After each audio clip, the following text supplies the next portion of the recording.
Hi, everyone. Thank you for joining today. My name is Ben Dvorak. Really appreciate you taking the time to attend the webinar. For those of you enjoying at your own leisure through the recording, appreciate you taking the time doing that as well. The General Manager for Trapeze Rail here in Australia and New Zealand. And we'll be taking you through the second part of a three-series webinar. Before we get into the exciting part of the presentation, we'll introduce the webinar series again for those of you who didn't join the last time. And a quick reminder there, then we'll get into a little bit about Trapeze, who we are, our focus in rail, and then Arriva and Araz from Arriva will take us through a user story. So we'll talk a little bit about that in a slide, and then a Q&A at the end. Now, as you've probably all been on lots of these webinars by now already, you can submit your questions throughout the webinar down at the bottom of your screen. So we'll be going through those questions after the presentation. Now, there's also a resource section to the left where we have some content that you can download and take a look at your leisure. So what's this webinar series all about? It's a three-part series that's really focused on the challenges of planning and scheduling, workforce management, and day of operations that are experienced by rail authorities around the world. So we wanted you to hear directly from our customers, those using solutions in the field that you're aligned with, that are delivering services day in and day out. First webinar was from a gentleman named Peter from V Norway, who spoke about technology and data and how that's enabling them to deliver efficient planning and operation management, dynamic, serviceable schedules out to their passengers. Today, we'll be hearing from Araz from Arriva in Sweden. Araz will be talking about how they utilize technology to manage things on the day of operations, so workforce management, duty management, day of operations, when things are changing all the time, how they're using technology to manage that change. Now, at the end of this, or I should say the third part of the webinar series, you'll be hearing from myself and two of my colleagues. It'll be a around the world sort of discussion tying this all together. So when you have planning and scheduling solutions, workforce management, day of operations, how is the data used at the end of the day and fed back to the start of the process to create even better, more dynamic, more realistic schedules that are better to service, and at the end of the day are providing better serviceable schedules to your passengers. So a little bit about Trapeze. Constellation is our parent company, and we're part of Medaxo.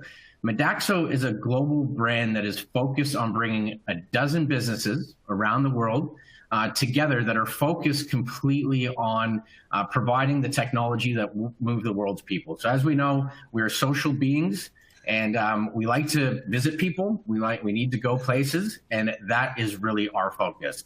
Delivering integrated solutions that focus specifically on really working with transport organizations to deliver the dependable transport across multiple modes. So buses, taxis, ferries, rail, even ambulances, delivering that sort of integrated experience. Now, one of the benefits that we have in working with many of the larger cities and many of the customers that we have in our local offices is that we develop the technology based on feedback that we're hearing from the industry. So from our customers, specifically focused on technology, on transport and the unique needs that are changing on an annual basis. So what do we do in rail? So focusing in on the mode of rail transport, as you know, you'll hear a lot about, the first part, which is scheduling and planning. And by that, I mean the first part of the webinar. This webinar will talk about workforce management, day of operations, but we also look into maintenance departments where we deliver asset management and computer maintenance management systems. We deliver technology into yard management, ticketing, and out to the passengers. So all of this is meant to automate many of the complex processes experienced within transport organizations with the goal of providing the best possible solutions and the most efficient solutions out to riders. So there's a bunch of numbers there to the right-hand side. We're very proud of growing the amount of passengers that we're impacting every day. And again, through technology, both passengers, crew, people, and services around the world. So Off to the exciting part, I'd love to introduce to you Araz Zighami. Araz has undertaken a number of roles at Arriva, including driving trains as well as being a conductor.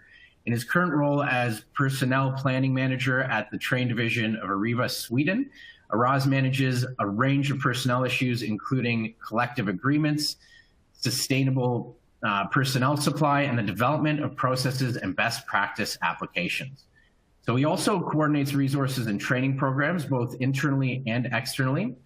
Araz has a degree in sociology from Södertörn University and a master's degree in peace and conflict studies from Malmö University.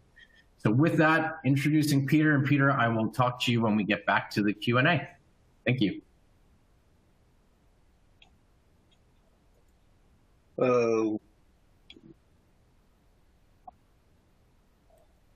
Thank you, Ben, for that beautiful introduction. As Ben mentioned, my name is Araz, and I work as a personal planning manager in Arriva, Sweden.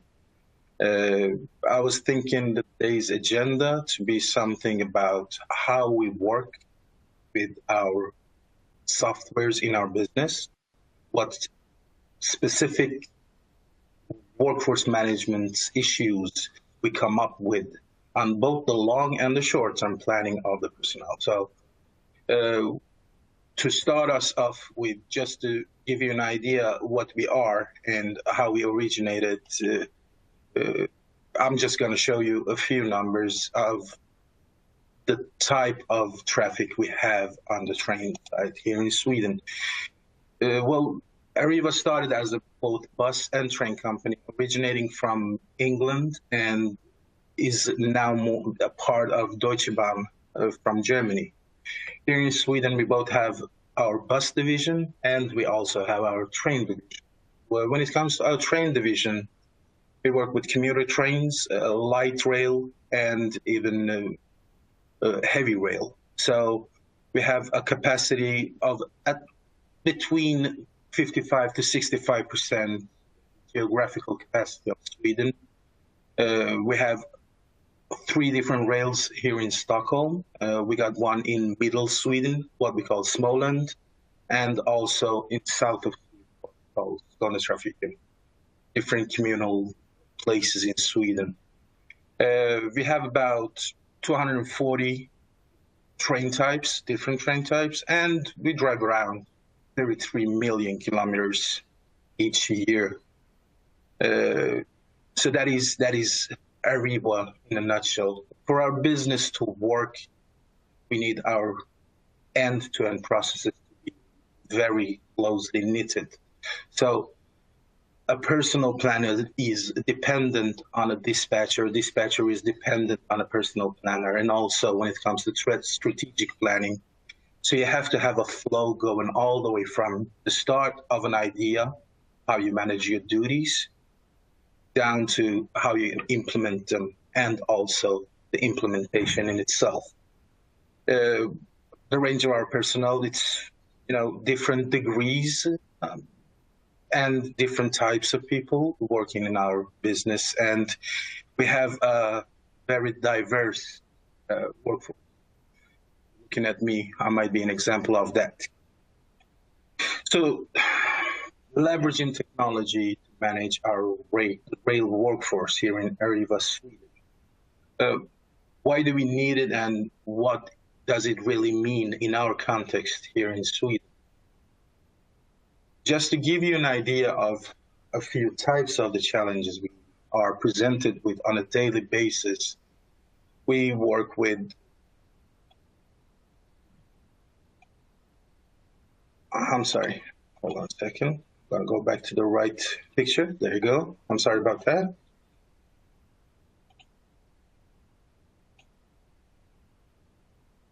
There you go.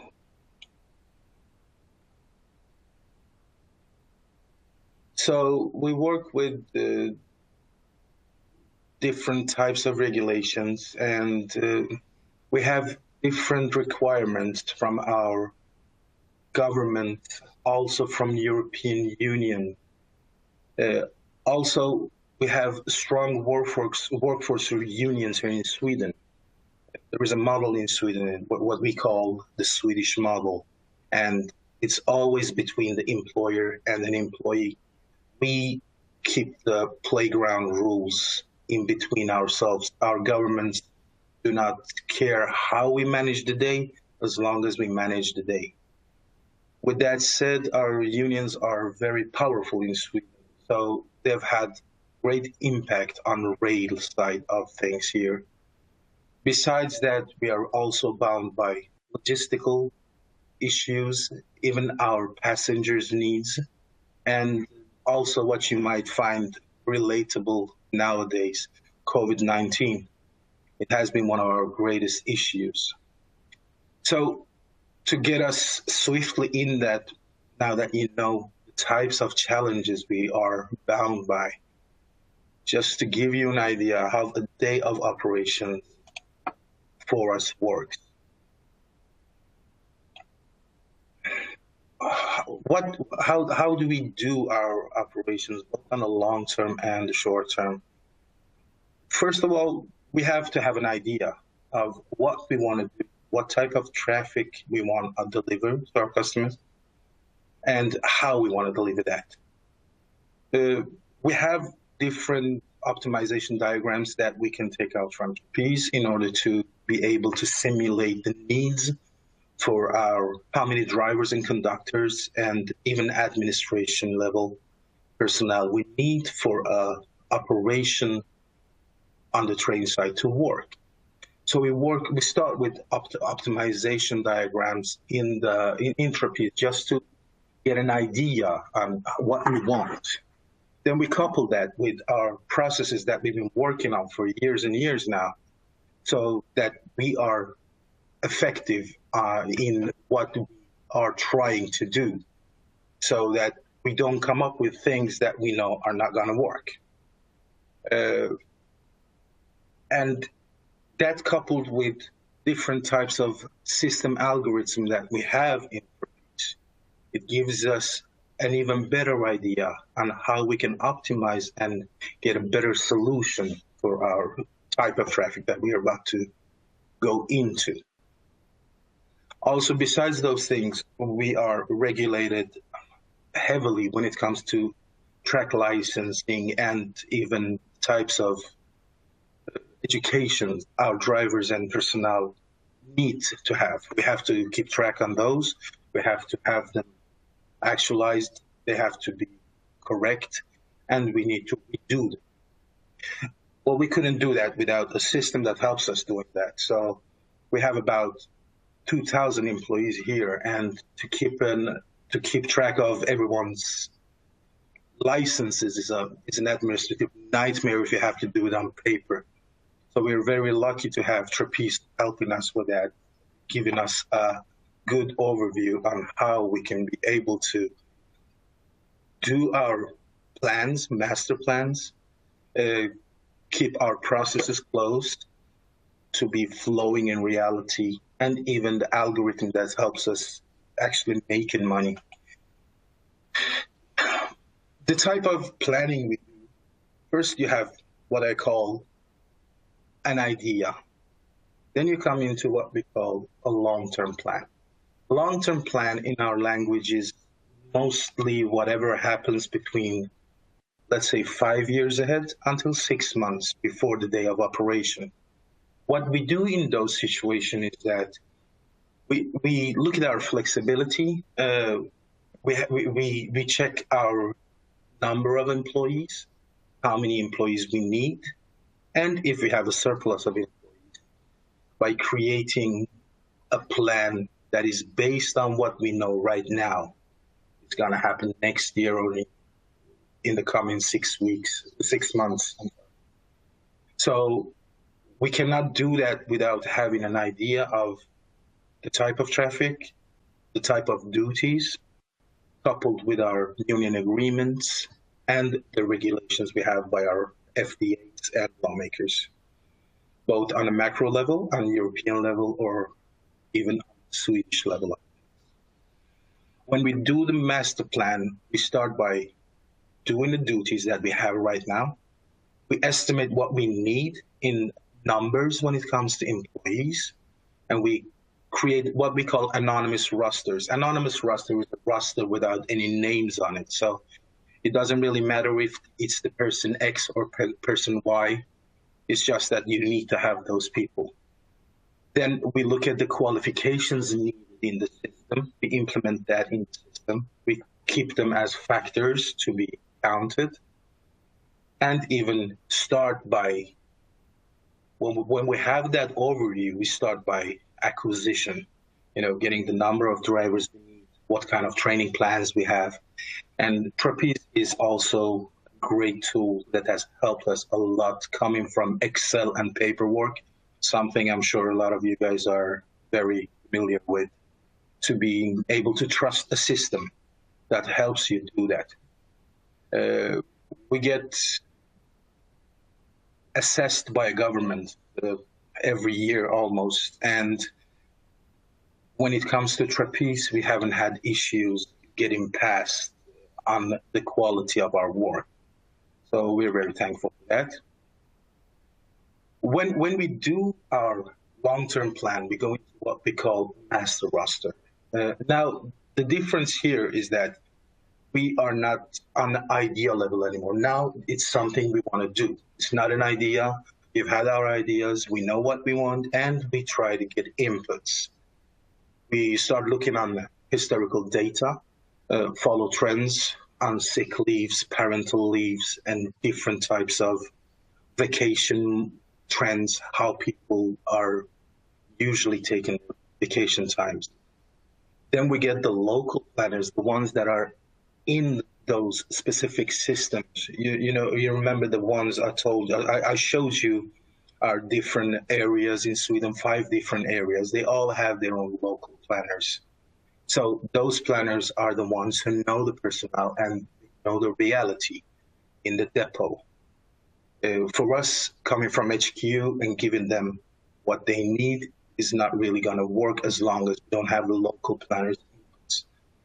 What we have noticed is that sometimes when you have a very effective plan and it's not relatable, it's not done in cooperation with local planners, let's say it's 70-75% effective. But when you put it in effect, you get a sick leave of 10%. And then you come into these philosophical discussions about how effective is a plan if it's not doable, if you have a lot of sick leaves. So with those lessons learned, we always try to get the local planners in because they know the culture in their depot, and it's also good for the relationships between us and our employees as well. When we're done with that, when we know how the depot needs planning to look like, we start working on the disruptions we know about. Because sometimes there are a few disruptions that are planned in a few years ahead. So you know that in a year and a half, a part of your rail is going to be unusable because there is something in the plans that says that there's going to be a major work here. As long as we know those plans, we create what we call preemptive disruption plans. So we put in the maintenance work and we put in the special duties in our systems and plan those instead of the normal duties for our personnel to have an idea of how they're going to work in the coming period of time. Then what happens when we do all that, when we create our master plans, when we create our long-term plans? Well, somebody needs to do those things. So then it comes to the reality, the depot's reality. They get the schedules, they get the rosters. Now we have to take care of what happens on the daily. So you have shortage of employees, something that happens everywhere. Regulations could vary, and you might get some new inputs from your FDAs and even the government that you have to take care of. So just because you made a master plan and you have a long-term plan, it doesn't really mean that it's going to be the plan that is implemented. That plan could be redone 4, 5, 6, or maybe even 10 times before it's on the daily. So on this level, we manage the changes and we redo our forecasting. We look at the impact on our business to be able to have a good relationship with our FTAs and be as professional as we can be as well. So it gives us the help and the tools to couple Trapeze to our other data systems that send data to our FTAs so they can do their controls. We have integration between our BI systems, and we are going through a process of change where we are going from manual work onto more of automation now. So if you want to go from manual work into automation, you need to have tools that help you with that. And Trapeze has been a really good tool for that. And the final step here, when we have all these different solutions coupled together, you have to optimize everything. And Trapeze has an algorithm that helps us optimize it as well. It's a very interesting algorithm, something that me, myself, personally, I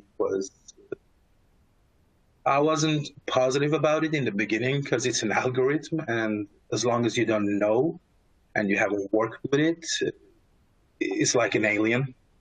But as soon as you start using it, it's impressive how good it works, actually. And it's getting better and better by the day because we are learning more and more.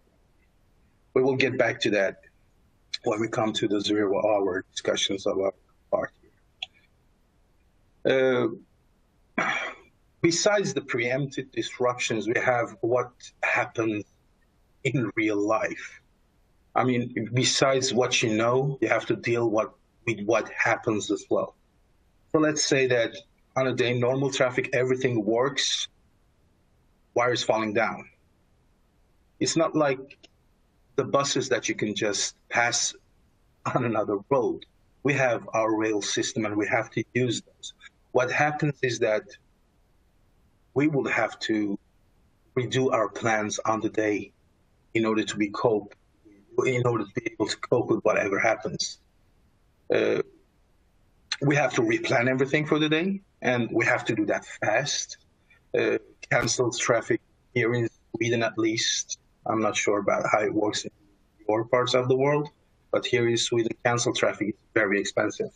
So we do whatever we can, enable to manage the disruptions that we have. And mind you that whatever we do, we have to look at our collective agreements, because we cannot step aside from our collective agreements with our unions, even on a day that heaven is crying. It doesn't really matter. It doesn't matter how cold or warm it is. You have to respect the Swedish model in every business here in Sweden. And we're a cold country. Our winters are very cold. And our biggest challenges are in the winter time when, the amount of snow on ground is extremely high. Then you have to take care of your rails, you have to take care of the snow, you have to have an organization only to be able to work with that. But still we have summers as well. So here is something that you might be able to relate to, is what you call track buckles. When the sun is on the rails and the rails look like spaghetti, as you can see in the picture. The interesting part here is that you call it track buckles. We call it solkurva. I think solkurva is easier because sol means sun, kurva means curve. So this is actually what it is. It's a sun curve. Just a little bit of Swedish for you guys.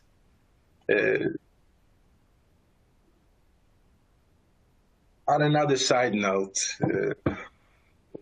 when it comes to managing disruptions, your disruptions are not always coupled with your infrastructure.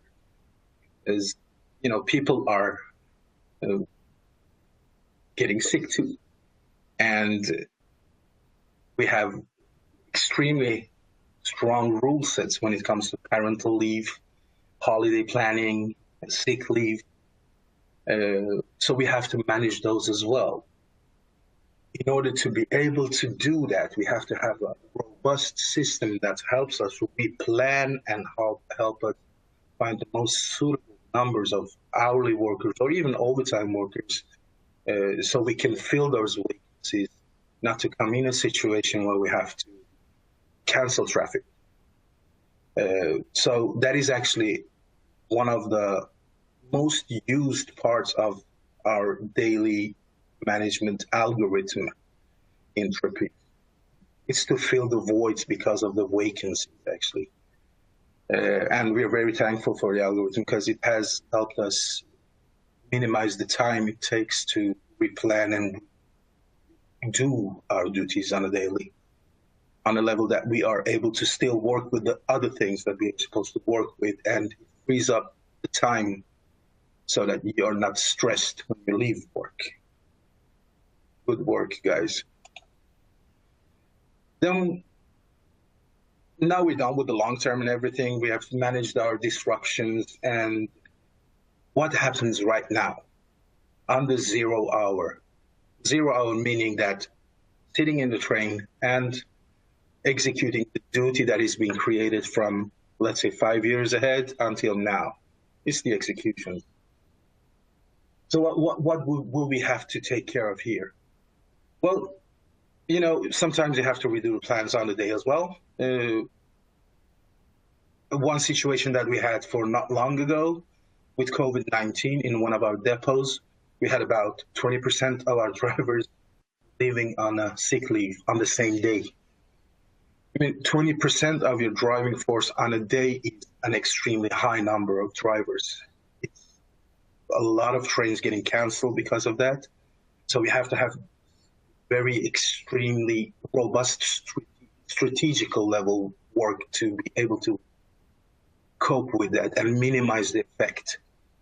And then again, you have your acute maintenance as well. So in order to be able to cope with those things, you have to have a tool that is useful and it gives you the right personnel for the right thing, for the right type of duty. On that specific day that we had 20% personnel off, it's one of those things that I'm very proud of. We didn't actually cancel one train for the whole day. We were able to replan and with the help of our colleagues, make sure that no one except us feels that there's disruption going on. And you know, that is actually one thing that we want to be proud of. That is, no matter how bad it might look on a day, if your passenger is happy, then you're doing a great job. Because you have dedicated personnel and good planning tools to help you with those extreme situations. Besides taking care of the whole driving in itself, then you have to track different types of licenses, absences, and come up with solutions, come up with the data in order for us to be able to, you know, going back to what I said earlier, creating historical trends for using our BI systems. So we need to track those things because the government requires us to, and because it's in our own best interest. And the solutions we have in Trapeze gives us an overview to very fast be able to just go in, look who is on the verge of going to long-term sickness and try to handle that on an HR level and try to come up with a rehab plan, come up with different helping tools for that particular employee to be able to work. Trapeze has been one of the best tools, in my view, working with different tools actually, for us to track those specific parts. And it gives us accurate data that we are able to use in the future on not only the planning level, let's say for a tender as well. And that's actually one thing that we're really helped by. Also, like I said earlier, you're going from paperwork, and train as a branch has always been heavily focused on having a paper and pen and working with that. But there has been a shift. So we have gone from pen and paper, to using different mobile apps. Easy to overview, easy to communicate. And, the time it took before to grab a hold of an employee has been minimized, because they all have their mobile phones, and they look at the app.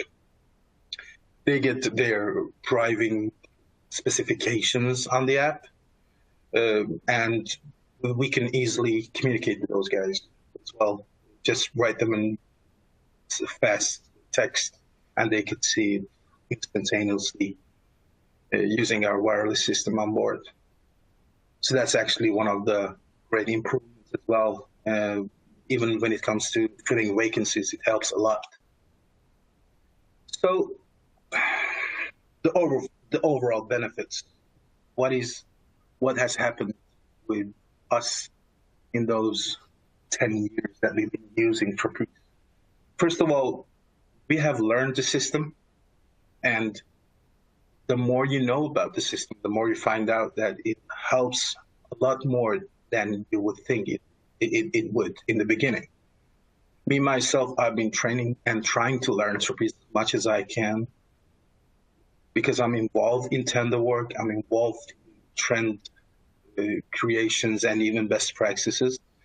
So if you have a tool like Trapeze that helps you get those numbers correctly, you yourself look more professional, the business looks more professional, and also you will have your employees are happy with the type of work they do.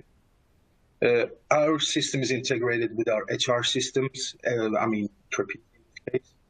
So we get the information from our HR systems, and even sends out the information to our payroll systems. So it's one of the most essential tools we have to work with. If we don't have the right number of hours, overtime, leave, vacancies, things like that in our systems, then we will have problems with the payroll. And that kind of it doesn't make us look good if the employees don't get the right payroll. So we are really happy for the help that Trapeze has given us in order to being able to achieve that. And also on the daily operations, without the help of the algorithm, the number of planners we would have to use in order to plan our rosters would have been way more. The time it would have taken is reduced for months to hours, and that is a lot of time saved because of the system use. So saying that, I'm really happy to be working with the guys in Trapeze, and I would like to thank you all for listening in and for the time. Thank you.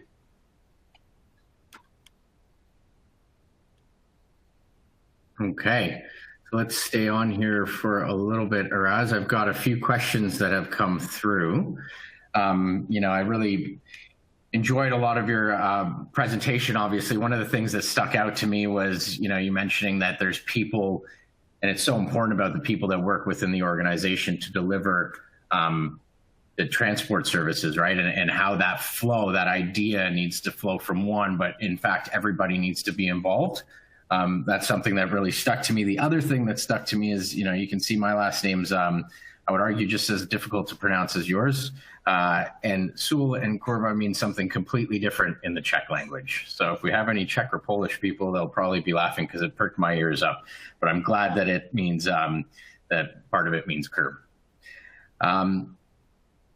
So Araz, we've got a few questions. I know this first question came on a little bit early on, and it was around how long have you been using a workforce planning solution, but maybe you can add a little bit into it as to, what would life be like without it? You mentioned a lot of complexities with the different vacation rules, the EBAs. Can you imagine life without a system now? Well, to be honest, not really, because it's too complex to have different Excels working with all these different parameters that you have to implement. So we've been using Trapeze for about 10 years, both in Sweden and Denmark, and it has become better and better every day. Each year we've had improvements in our systems. The trust in the system has been way much more today than it was for 10 years ago, of course, because it was a new system for us. And besides that, what revolutionized the whole thing was the implementation of the algorithm, the one we have had in the last 2 years, because it put us in a totally different ballpark. So we are able to track different disruptions very fast, replan those disruptions very fast, something that we couldn't do for about, let's say, even 3 years ago. So a lot has changed. And in this branch in business, if you're not competitive, then you're not in the game. And we will have to always have the edge in order to be able to respond as fast as we can, be as agile as we can. And Trapeze has actually been one of those greatest tools when it comes to being agile in this case. Yeah, and you make a good point around building trust into the system, right? So it's a big thing that we talk to transport organizations all the time, and is change management within a deployment like this, because it's impacting all of your staff and how you operate. And a lot of times it changes the different rules and things you used to do when you did things manually. So, there's that you need to focus on. And then it's like, oh God, the trust that you have to build into it. And that sort of comes throughout time. So it's interesting. So another question here around the algorithm. So I know you mentioned that in the last answer, but this question's around, can you please expand on the utilization of the system's algorithms within your operation and how trends are supported? Well, that is, like I said, the algorithm itself was a game changer for us, because depending on what we put in the algorithm, we got different outcomes. So it gave us a new tool that we didn't really have before that. And we were able to test our ideas, because it didn't took 2 months anymore. It took a few hours to test an idea. So we could test and retest and retest and find an optimized version of what we want to use in the algorithm and what parts of the algorithm we want to keep. So it has helped us tremendously, not only when it comes to workforce planning, and also in relationship to learning about our own business, how we can expand on our ideas and make our ideas a reality instead of just having it as a business case and not factually based. So because of the algorithm, we have been able to actually use our personal numbers in new tenders because of how close and related those tracks are. And it has been a great help, something that we couldn't have done before, actually. So it's not only on the personal side anymore. It's both on the personal side, our finances, our tenders. So it has become much bigger than it was when we started off with the algorithm. Yeah, that's interesting, right? It's that constant evolution that needs to be focused on with technology. It's not something you deploy and it sort of stays in that state and manages things. It's constantly investing and getting more and more utilization. I think one of the things that we find out, not only in transport, but just globally with technology, is that it's never utilized to the full percentage that it can be, right? It's typical. So you just constantly need to evolve and take more and more things on as trust grows. So yeah, you guys have definitely done that. Yeah. And each 1% is a lot of financial means. So whatever we can do, if we can just tweak it for a little bit, we've had a win. Yeah. I can definitely see that with the amount of assets and people and investment, both in operational and capital costs. You can definitely see how a percentage or a fraction of a percentage makes a big difference. So this one is around, it looks like around managing disruptions. So I know you talked about managing planned disruptions. Now this one's asking about how and when managing disruptions, how does the system support your dispatchers? Yeah, so this is the part I was talking about when I said that our system has to go all the way from up here to the dispatcher. So the information needs to flow from the planners down to the dispatchers. They need to have an idea how to manage it. Trapeze is a great tool for our dispatchers because they can very quickly get an overview on what they need to focus on. So they see that they have a vacancy very fast in the system. They could grab the tool and check who is the best suited personnel for this duty right here. And instead of calling around 10, 15, 20 people just to fill one duty, they could just find a suitable duty for a suitable personnel, plan it on the person, and that person gets a notification on their mobile app or phone or whatever platform they use, and they just okay it. So the time it would have taken, let's say for one duty, at least 5 minutes of calling around, it's reduced to about 20 seconds. So they can just quickly do that and go back to managing the traffic, because that's actually what we want them to do. We don't want them to take care of personal stuff. We don't want them to even know what it costs us. Just do it. Just do whatever you can to manage it so we don't have to cancel traffic. And if they can do that part fast enough, they can focus on replanning the traffic and rerouting the traffic. So in that case, it makes them even look more professional. The employees are more satisfied with the dispatchers, and even the operation in itself is smooth. So like I said, as long as your passenger doesn't see what happens, you're doing a great job. So it has been a great tool for our dispatchers, actually. Right. Yeah, it must make them feel a lot more confident in the decisions they're making, because they know they have data-driven decisions behind them. So, yeah.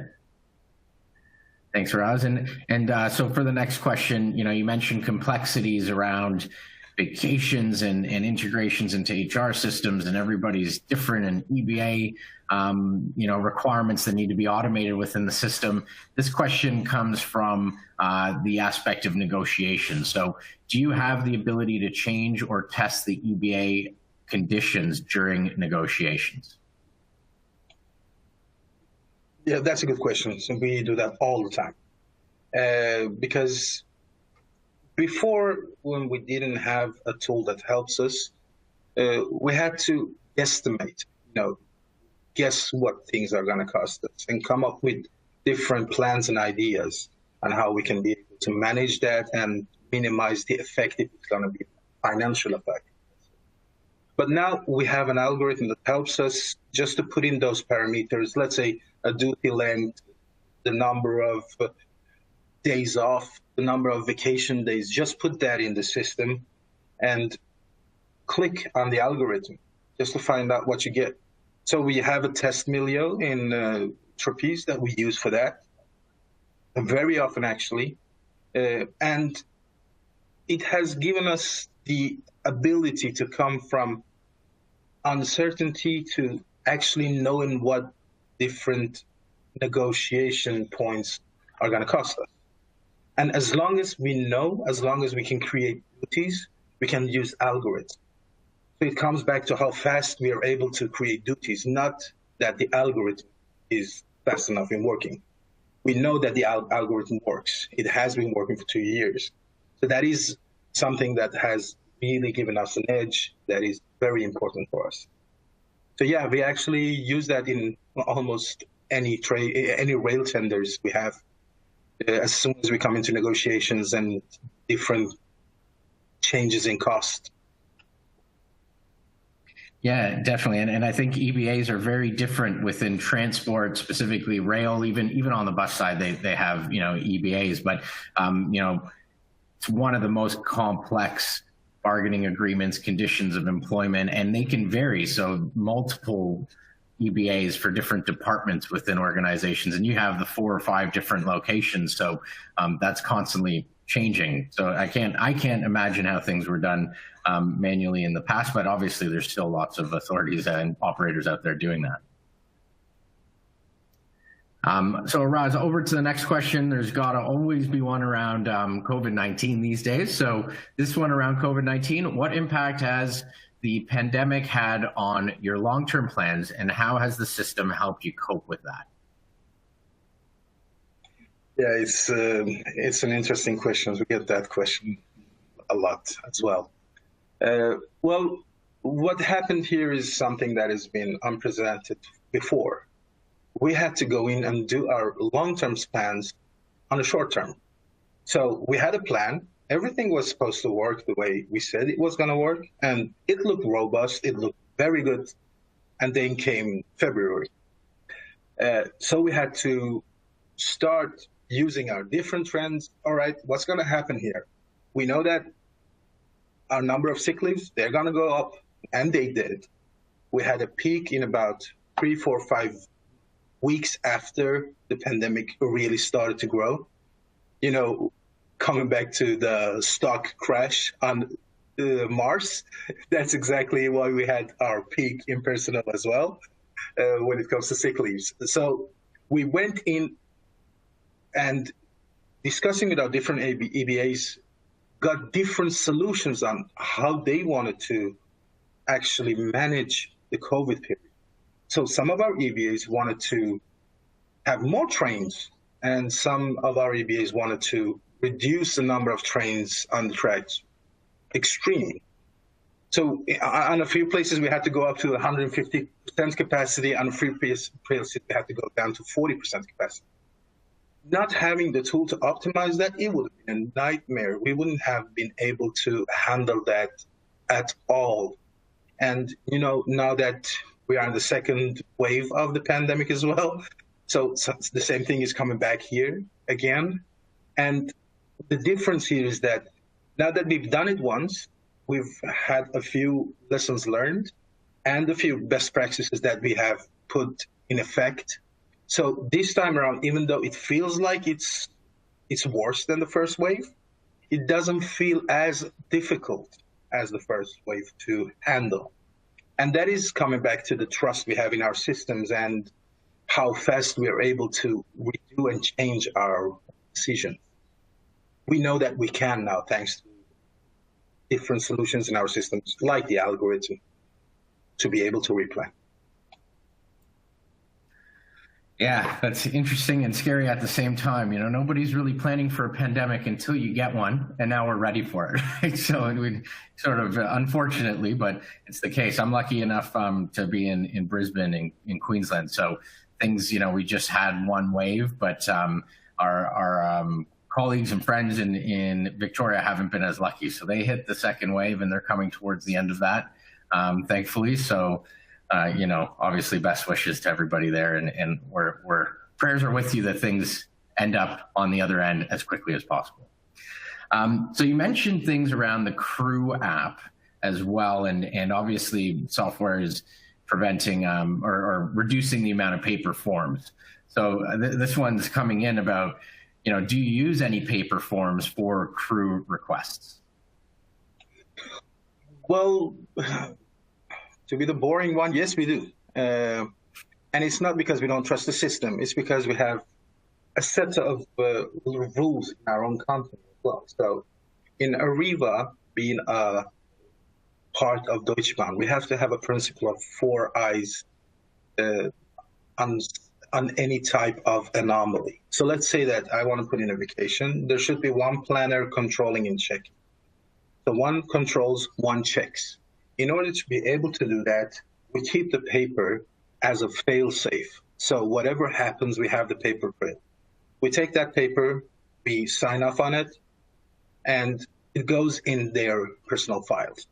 So it's not something that we work with on a daily basis, but it's used as a fail-safe because the same information we have on paper, we have in the system as well. And when it comes to the planning in itself, we rarely go to the paper to check. And when we do that, it's only to be sure about something that has come up.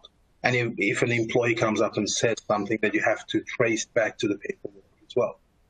Besides that, like I told you guys, is in the Swedish model, our unions are able to utilize a lot of information from us. So it's if they have one of their members coming to them with a situation they want to help with, they could actually get those paper files from us, review them, and go through them. And that's actually because of our unions. We keep the paper files mostly for them to be able to go through our businesses.